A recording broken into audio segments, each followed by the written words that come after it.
Welcome to the Jay Martin Show. My name is Jay Martin, and my guest today is Keith Neumeyer, the CEO of First Majestic Silver Corp and the chairman of a newer company, First Mining Gold. Today, we cover both bases and get Keith's thoughts on de-dollarization, on bank insolvencies, and general macro before diving in deep to the silver sector. Here is Keith Neumeyer. Enjoy. All right, here I am with Keith Neumeyer, the CEO of First Majestic Silver and the chairman of First Mining. Keith, it's great to have you on the program. Well, great, Jay. And I thought I was on your program before, but I guess you corrected me. So it's great to be on your program. I watch you all the time, and I love the interviews that you do. And I think you do a great service for all your listeners. Appreciate that, Keith. I appreciate that. And I'm looking forward to this conversation and getting you in front of my audience. There's a handful of directions I want to go today, but I think we should start with First Republic and this latest in the string of bank insolvencies. My question on the back of this is, do you expect more? Do you think this is the next domino of many? And in response to that, do you expect further bank consolidation from the biggest banks in America? Well, it's interesting. I think the United States is quite unique. I think, last count, at least what I'm aware of, there's about 6,000 regional banks in the United States. That's very different than Canada and quite different than Europe, where it's very concentrated. I think in Canada, there might be 5 banks, maybe a couple of smaller ones, but 5 major banks. And these banks, do regional loaning and, often, high net worth people have their own account managers, and then they report through, the system into Montreal or Toronto, wherever the head offices are, where all the decisions get made. And that's just the way it is in Canada. In the United States, as you know, it's very different. It's led by these regional banks where high net worth, and well, not just high net worth, but all, regional individuals, have their, banking relationships with local banks. And then they're quite small in nature. And if they, are not investing their capital well, and as the case has turned out, as the case has turned out in this one particular bank, things happen. And it's interesting because I was thinking about this the other day, and will we see in the United States whereby you only have 4 or 5 banks left, and all these 6,000 small regional banks eventually get gobbled up? I think there's an effort to do that, quite honestly. I think that the JP Morgans of the world are licking their chops and probably wanting to see more of these types of failures, because it's quite interesting how quickly it happens. On Friday they announce a bank is going to be shut down, and by Monday morning it's back to usual, and the customers aren't affected in any way yet. All those accounts have now been, moved over to one of the major banks, and everyone's got a smile on their face. Yeah, it was remarkably fast and streamlined. And from an outsider looking in, it wasn't disruptive at all to the clients. As you mentioned, they were business as usual Monday morning. My thoughts on this are the same. I think the big banks, Bank of America, JP Morgan, Wells Fargo, are licking their chops at this. It's massively opportunistic. And if you look at the spread of the thousands of regional banks that exist, you can maybe make some assumptions that there might be more of those that are maybe more exposed to commercial real estate or various consumer loans that are more vulnerable than others. And at the end of the day, my concern is, like, the more you consolidate the banking system, does that not stymie innovation a little bit? Because if you're the entrepreneur looking for capital, it's advantageous to have as many options as possible so you can take your needs to market, shop around for various terms, and you're in a sort of a position of power as long as there's options that you can shop around to. But if you're looking at, 6, 7 options and that's it, you're kind of backed into a corner. You got to take the terms you're given or no terms at all. And I just wonder how much this could impact in a negative way economic activity in general, or just like the entrepreneurial spirit. I mean, I don't think it's good, but do you have any thoughts on this? Well, definitely interesting study. We all know that the United States is home of, most of the, biggest high-tech companies in the world. And, many of the largest corporations in the world, whether it's Boeing or General Motors, or you have it. And, is that related to their banking system or not? It's hard to say. In Canada, we've seen some, big corporations, come and go over the years. Canadians, I think, are quite entrepreneurial, and there's lots of successful Canadians who build large businesses, but not to the point of Americans. And I don't know really the cause of that. As I said, it would be an interesting study whether it is related to their banking system, because it is quite different than here in Canada. Yeah. Do you have any thoughts, Keith, on central bank issued digital currencies? And the reason I asked this question on the back of our previous question is because if I were to roll out some kind of new tech platform, my first step would be to consolidate the pipeline, right? And in this case, if you're looking to roll out some kind of a CBDC, your first step might be to consolidate the depositors of the United States or of whichever country you're rolling this out. And I just got to ask, given your stance on sort of monetary policy, if you have any thoughts on the future of CBDCs.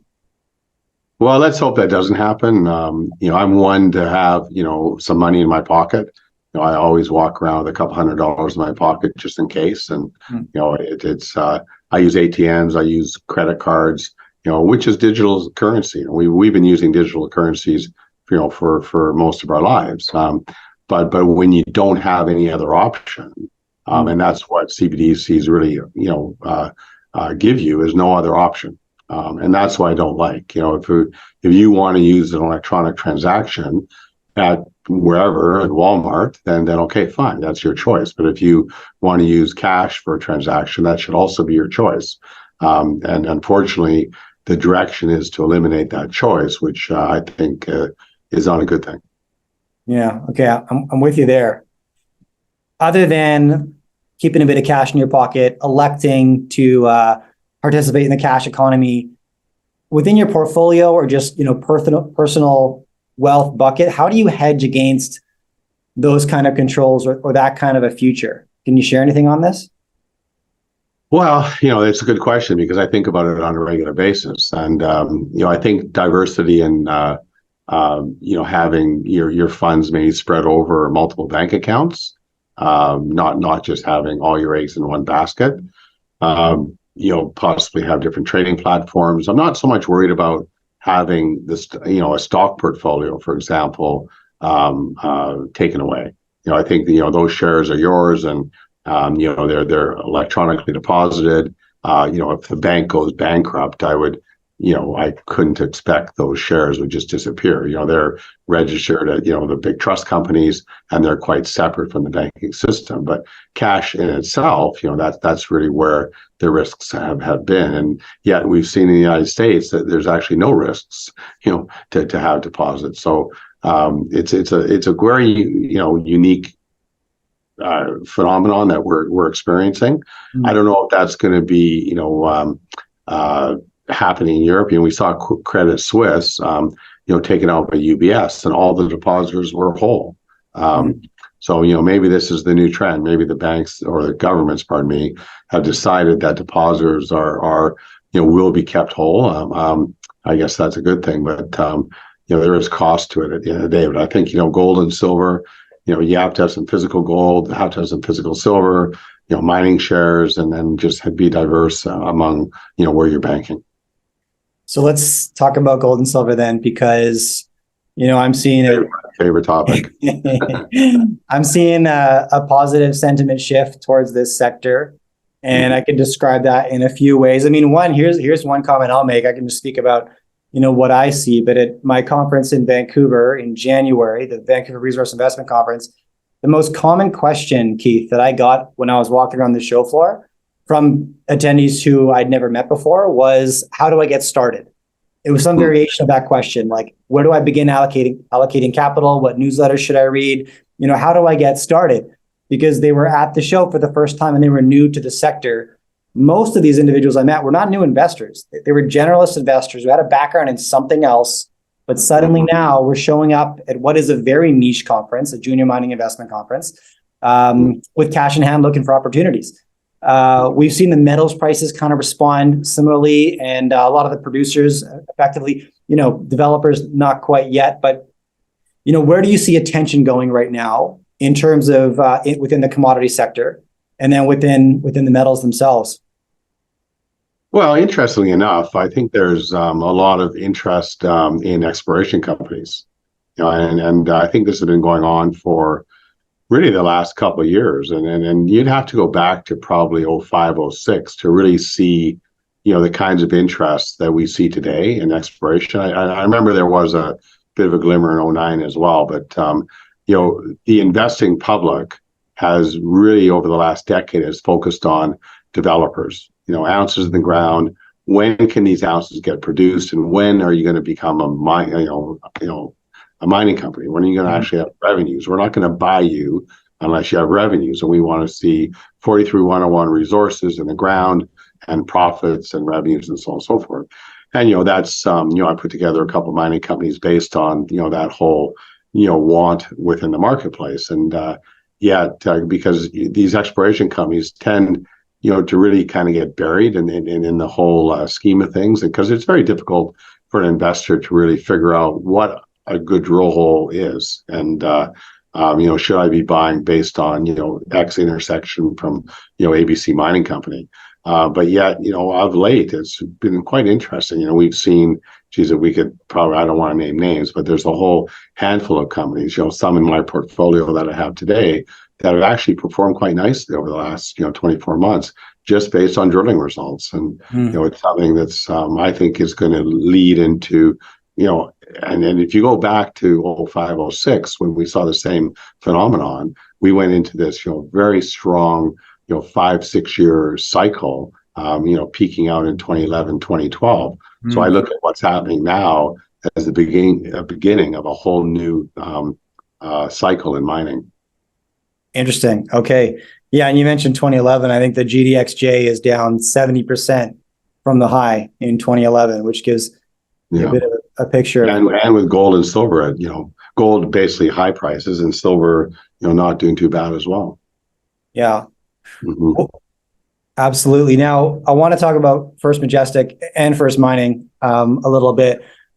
Before we get to that, though, you've been an investor in the space for just as long, if not longer. And when it comes to allocating cash in the sector right now, like looking at the market signals right now, where are you looking for opportunity? What is striking you as exciting right now? Well, I've been investing in mining stocks for 35 years, and sounds like a long time, but it feels like yesterday. But I find, when I invest in other companies, I made a little bit of money on the marijuana stocks. I guess because more on a fluke than anything. A lot of marijuana companies were based out of Vancouver, where I was born and raised, and so I was kind of close to the market and was able to, pick a couple that ended up doing okay. But when I ventured out and bought companies outside of my expertise, generally speaking, I don't do very well. Like, my track record has been quite poor, actually. There's been a couple of high tech companies I've invested in that I've done okay, but when it comes to mining, it's just something that I'm very familiar with and I'm very comfortable with. And I go after management teams. So, there's a whole group of people that, know what they're doing, experts in this industry, build big companies. And they start off with a small venture. It could be exploration, it could be a small development company, but all comes down to people. So I look for these projects run by good people. And if it interests me, if it's not in a jurisdiction I don't like, and there's lots of jurisdictions on the planet that I don't like, believe me. And if it's a metal I like, and the management team is, as I said, one I like, then, I may take a fairly sizable position. And, it could take me a year or two, to build up a sizable position. And I'm talking about, 5 to 10%, of a company. And I'll be very patient, and I'll just accumulate it. And I'll be wrong. Rick Rule said many times, when you buy your first position in a new investment, be prepared to be down 50%. And often that's the case. And I love buying junior stocks. I love buying cheap stocks. The stock is 10 cents. I love that. A lot of people won't touch stocks like that, but I'm able to buy big chunky positions of stocks that I think have potential. And I may start buying the stock at 50 cents, and within a year it's 25 cents. But I just keep buying it and buying it and buying it, and eventually the market wakes up to it. And assuming I'm right, I'm not right 100% of the time, but I'll be right 70, 80% of the time. And, after being patient, picking the right companies, and being in touch with management, even picking up the phone, calling management, calling the people, going to the shows, going up to their booths and talking to them and see if your theories are right. Because you always have to check yourself, because you could be wrong, and you have to accept the fact that you may be wrong. But in most cases, I've been lucky, and be patient. 2, 3, 4, 5 years, all of a sudden, though these stocks move quick. When a stock moves, and you've seen it many times yourself, Jay, you can have a stock up. I've had 2 or 3 stocks go up 100% in my portfolio just in the last 6 months, and these are positions that I've sat on for the last couple of years. And that's all of a sudden they're up 3, 4, 500%, and that waiting over that period of time all of a sudden becomes worthwhile. Yeah, I mean, you mentioned a few things in there. Patience being one, that you will spend sometimes 1 to 2 years just building a position, right? And you touched on a quote from Rick Rule about, be prepared to be down 50% on maybe your entry point, right? With some of these, it strikes me as some of the most important lessons that I've learned and that I've heard from individuals like you in this game, because it's very tough to be patient. It's tough to manage your emotions when your position is down 50%. I mean, you question your conviction, should I even be in this game? Like, it's a very emotional ride. And I don't know, do you think, can you learn those lessons about the value of patience and durability investing in a volatile sector without actually living it? Do you think you have to go through the highs and the lows, like as Rick says, the religious experience of seeing a share price down 80% and then just being comfortable if your thesis remains intact? It's a good question. I think that I guess from the beginning, don't put all your money into one stock, and don't fall in love with the stock, and be prepared to be wrong. So if you have $100,000 to invest, split it up among 3, 4, 5 companies, and then put that money into those whatever handful of companies over a period of time. If I would over 3 to 6 months at a minimum, and just you use average cost based purchasing over that period of time. And if the stock starts to run and gets away from you, leave it alone. Don't chase it. Actually get on the offer and sell some, because often these stocks will move very quickly, and they're going to go right back to where you originally were buying them. So you talked earlier about choosing, I think before we got on recording actually, about versus picking what you're doing. Are you an investor or are you a trader? But I'm an investor, but I do trade.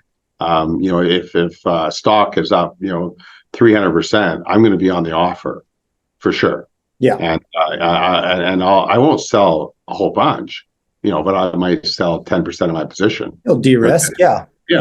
Just to pull some money off the table, and then if it does drop back to the price where it was before, then at least I've got some capital to go back into it again.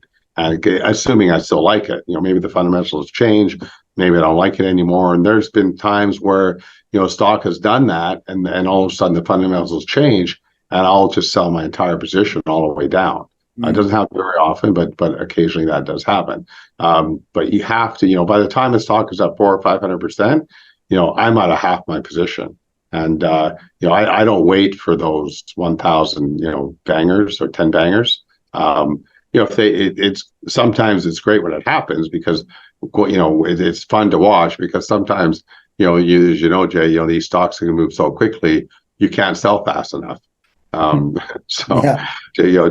Despite you're wanting to get out of a position, you're just the market's going so fast, you end up making 1,000% on your money just because the market's moving. And then when that happens, it's a lot of fun. And you just deploy, or for myself, I'll just deploy that capital in another one of my favorite mining stocks. Yeah. Okay. Or pull some money off the table and go buy a piece of real estate. Yeah. Well, it's important to balance that barbell, right? When you make the speculative win, like at least put some of that cash in some kind of a safe haven asset, real estate, gold, whatever. Just like, I'm a huge advocate of that as well. And to that point, Jay, because when I was much younger, and I would greed sets in, and you make a little bit of money here and there, and you throw it into another, very highly speculative stock like a mining stock. Because we all know that this industry is so speculative and very difficult to make money. So, and it's very cyclical as well. So you could wait 3, 4, 5 years, and it's a long wait, for when you're, trying to build your family and build your career. So one of the mistakes I made in my 30s was not to take enough money off the table and then reinvest versus just reinvesting it back into the equity markets, mining stocks in my case. I could have done better by pulling a little bit off the table and buying, a piece of real estate here, a rental property there. I did that as my career developed over time, but I should have started that a little bit earlier. And it makes sense. You have a few wins. You realize how good you are at this, right? Why wouldn't I double down? I'm so smart. Look at my track record over the last 2 years. And you double down on your own conviction, right? Then the market shifts, and it shifts fast, right? You get caught flat-footed. And I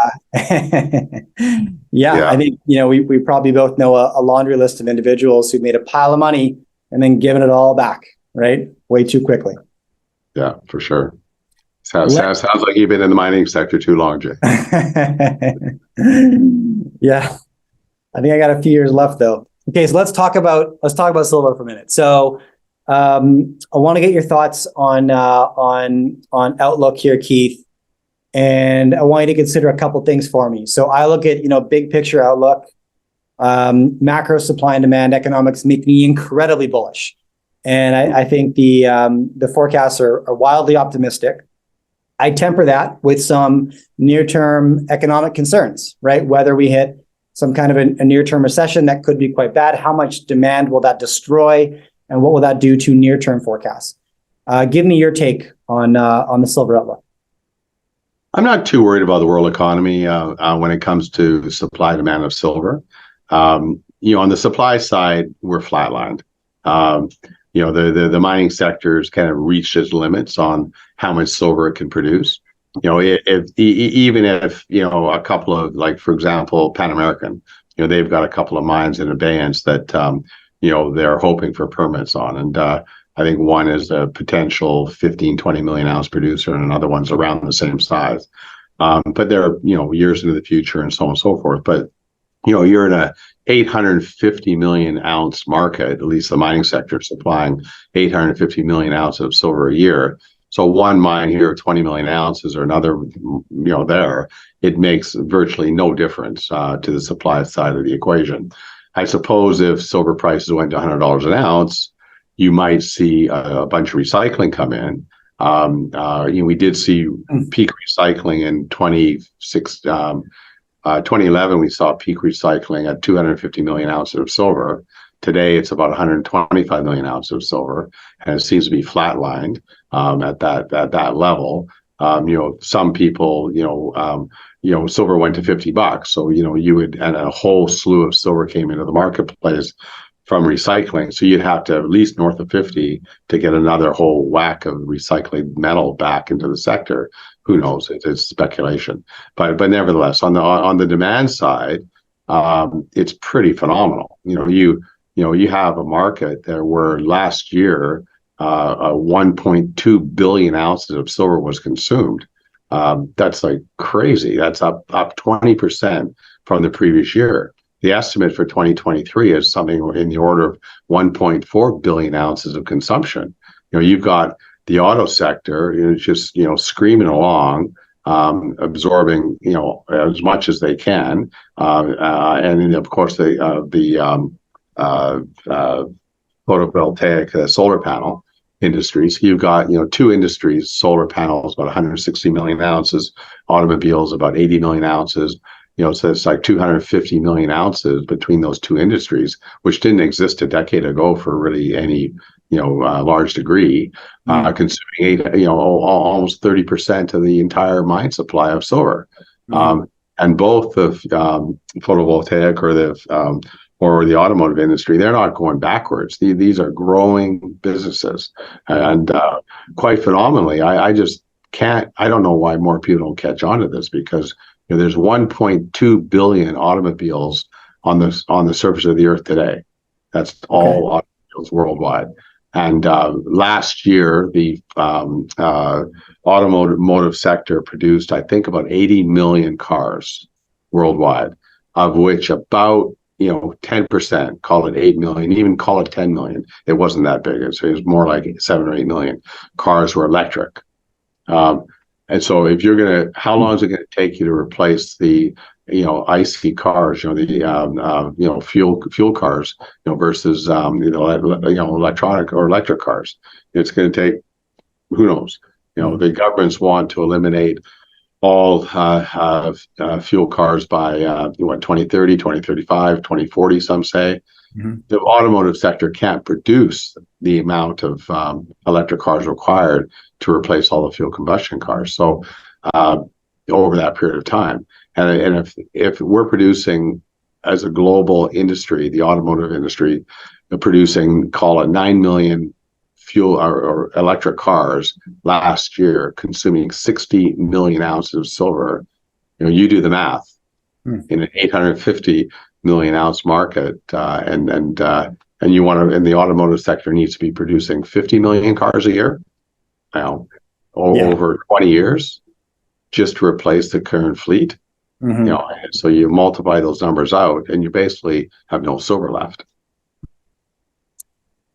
Yeah, and that's just the automobile sector. And obviously they're up to speed on this. I heard you mention in a prior interview, you've attended the BMO conference for the last 17 consecutive years. This was the first year that you actually saw the auto sector present at the event. And I'm not surprised. There was 15 companies there representing the different automotive companies. Tesla did not have a booth. There was apparently representatives from Tesla there. I didn't see any. General Motors did have a booth. There was that big Indian car company that produces Range Rovers was there. I forget their name, but they had a booth. So yeah, there was a lot of presentations, and there was actually the BMO guys who I was speaking to at the time. They expect that the electronic companies are actually going to start showing up, and this is a mining conference. Yeah, this is crazy. You don't have industry players, the end users, showing up at a mining conference looking for supply, and we've been contacted by a couple of end users over the last couple of years looking for metal, and it's really interesting. So they must be seeing something. And you see Elon Musk moving into lithium and nickel. We've not got a call from him regarding silver yet, but we'll see if that happens. Yeah. I mean, it's not shocking, is it? If you're paying attention to your inputs, right, then you got to look at the extraction industry, and whether you're looking at just the undercapitalization of it for the previous 15 years, maybe the geopolitical instability on the back of deglobalization, however that's shaken out, but the supply of everything is a little less secure than it was 3 years ago. You're probably going to make some strategic moves, right? Whether that's through offtake agreements, outright buyouts, I don't know.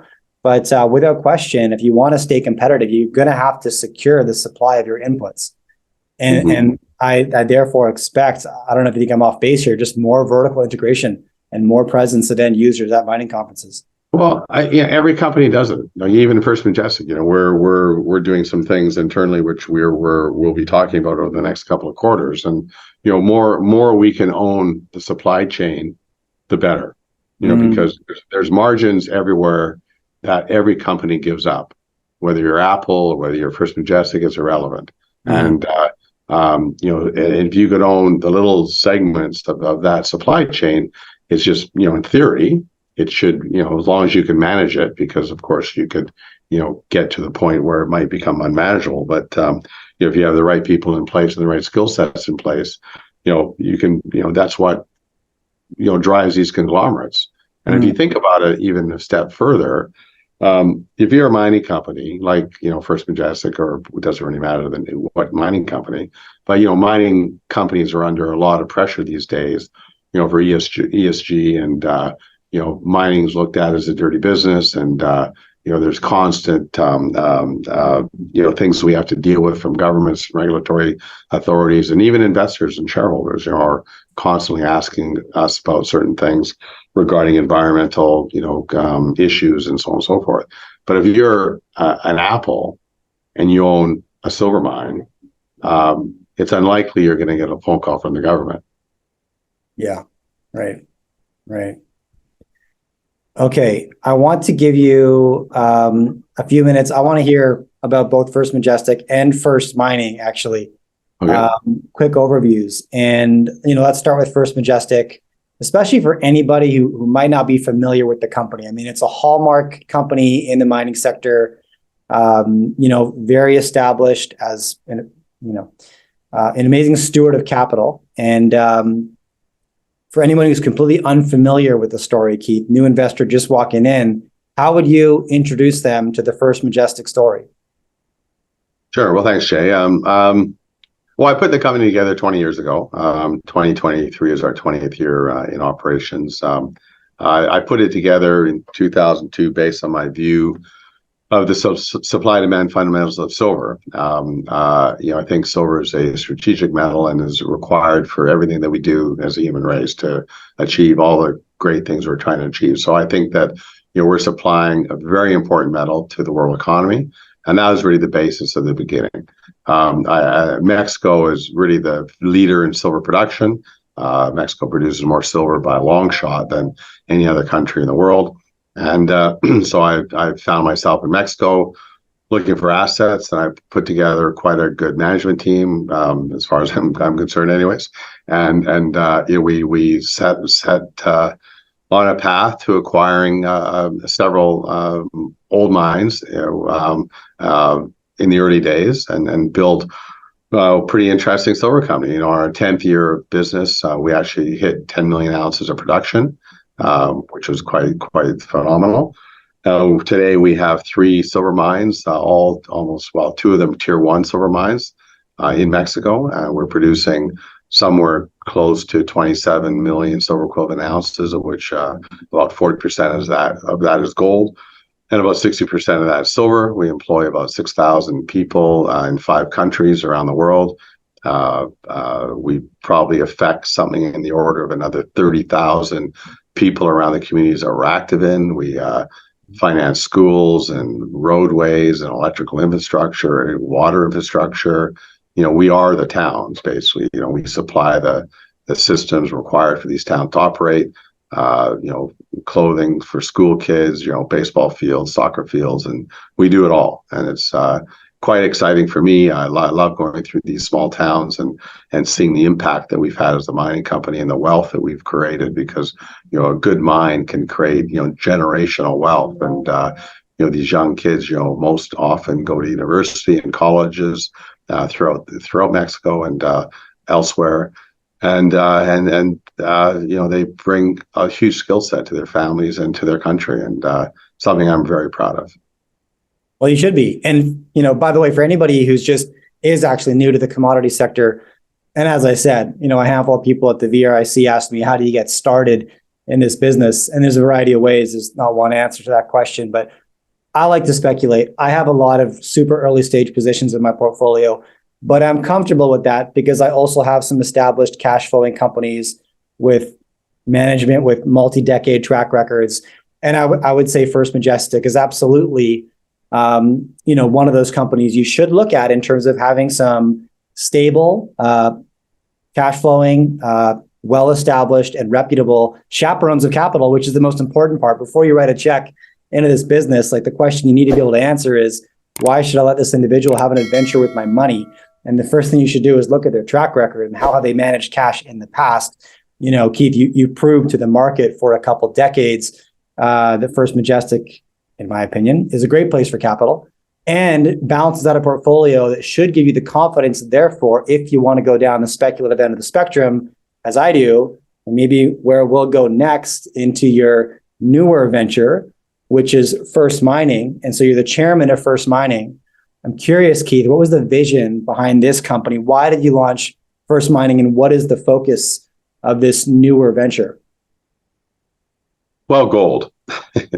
I like both gold and silver, and back in when I put this company together, First Mining Gold we're referring to, back in 2014, it was a very much of a downtrend in the resource sector. Not that right now is super exciting, but at least we're off those lows. There was companies that were trading at $5 an ounce gold in the ground, which was pretty ridiculous. And so I just, as I put First Majestic together back in '02, when also we're in a very lull of the market, gold was at $225 back in 2002, and silver was down at $5 an ounce. In 2015, we had basically $10 silver and $800 gold, I believe it was, and then there was no money coming into the sector at all. And I just looked at the valuations, and I got a team together, and I gave them a task. I gave them a set of criteria. Jurisdiction was the number one criteria. So very many places we had avoided. I won't get into too much details, but if you want to ask me questions, I can tell you. But and I wanted gold, and I wanted a minimum of 1 gram. I needed land tenure, holding costs. These variety of criteria I gave the team, and they came back to me with about 120 projects worldwide. And over a space of just less than a year, we broke that down to the top 10 projects, and just happened to be all of them in Eastern Canada, which was quite interesting. So we focused on Quebec and Ontario, and Newfoundland. And we went, and I started meeting management teams to try to acquire these businesses. And I was fortunate over an 18-month period to buy 8 of those 10 companies. And we put together a portfolio of well over 10 million ounces of gold, and raised some substantial money. At the peak of the market back in mid-2016, the market cap of First Mining Gold was $600 million. And it was a market darling, and and then from that point on, it became okay. Now we have to monetize those assets. So we stopped the acquisition campaign because we basically ran out of assets to buy, and also the market started to move on us, and they weren't as cheap as they were a year earlier. So they became just simply too expensive. And now we ended up with this portfolio of these great Eastern Canadian assets, and we've spent the last I guess 8 years trying to monetize them and trying to de-risk them. And the stock has languished over time because there's nothing. Well, I guess the market doesn't think there's anything exciting. I think there's lots of exciting things going on, but when you leave that whole exciting M&A phase of the business, and then you start developing assets, the company takes a different position within the marketplace. And that's where First Mining Gold is sitting. And it's now trading at ridiculous prices. I think the market cap is somewhere around $140, $150 million. And I've been a buyer in the stock, and the company today has 2 5 million ounce gold projects, one in Quebec called Duparquet, and one in Ontario called Springpole. And I don't know of another gold developer listed in the world that has 2 5 million ounce assets and 2 of the best mining jurisdictions on the planet. So the management team there is led by a fellow named Dan Wilton. He's a great CEO, I think. He's been there for 3 or 4 years now. And he's done a super good job in developing the business. And it's just a matter of time, as far as I'm concerned. And part of that, I think, is market cycle, right? Like we see capital, the stage that First Mining's at, advanced stage developer, you might call them. And we see cash typically go back to the metal price first, then the large producers and or royalty companies. And typically, if you look at any previous metal cycle, what happens next is the developers start receiving love from the market. Anything amiss in that thesis, Keith, or do you think that's accurate of where the market's at right now, especially in context of First Mining? Yeah, I think this goes back to my earlier comment when I was talking about exploration. Because right now the market's paying for exploration, which is quite interesting because we haven't seen this for at least a decade. And I think that's a new phenomenon that's occurring. And I think the next step is going to be the money's going to start flowing to the developers. And I don't know if that's going to be, there's going to be a catalyst, and you never know what the catalyst is that changes markets. It could be gold price hits $2,300, who knows? Or it could be all of a sudden Newmont wakes up and starts taking out some juniors and all of a sudden the analysts and the big institutions say, oh, geez, they got to get into this market and start buying up some of these mid-tier developers. It's going to be one catalyst or the other, and predicting that is kind of hard, but it's going to happen as far as I'm concerned. Okay. Look, Keith, I want to thank you for coming on the show and chatting with me. Well, just one other comment, Jay, and yeah. I was going to mention it a little bit earlier as you were speaking, but when investors are looking at companies, they should also look at what management owns. Is a really important thing, because when I'm looking at, when I'm doing my due diligence, I always look at what the CEO owns. What does the board of directors own? And because you want these individuals that you're investing in to be aligned with your money, and if they don't own stock in the company you're looking at, then maybe it's a company you should avoid investing in. Yeah, simple alignment with the same result, right? Mm-hmm. We should both be getting rich for the same reasons if I'm invested in the company, right? Yeah. And there should be absolute. If they're going to go spend $1, they got to feel it. Yes, 100%. And another valid point. I don't want to segue too far off of this, but maybe something we don't see with our political leaders is a misalignment with their bad decisions, right? You can make a bad decision. Only if we could see that. That'd be so nice. Well, we can see it with the companies we invest in. Absolute alignment. They feel the consequences of their good and bad decisions, and then aligned with shareholders on the outcome. Yeah, thank you for bolting that on, because it's arguably, next to picking the right management team, which I'm absolutely with you on. Step 2 is, do they eat their own cooking, right? And are they investing in these financings? Are they buying on the market? And do they have skin in the game, simply put? Keith, I want to thank you again for coming on the show and getting in front of my audience and chatting with me today. I appreciate it. That's great, Jay.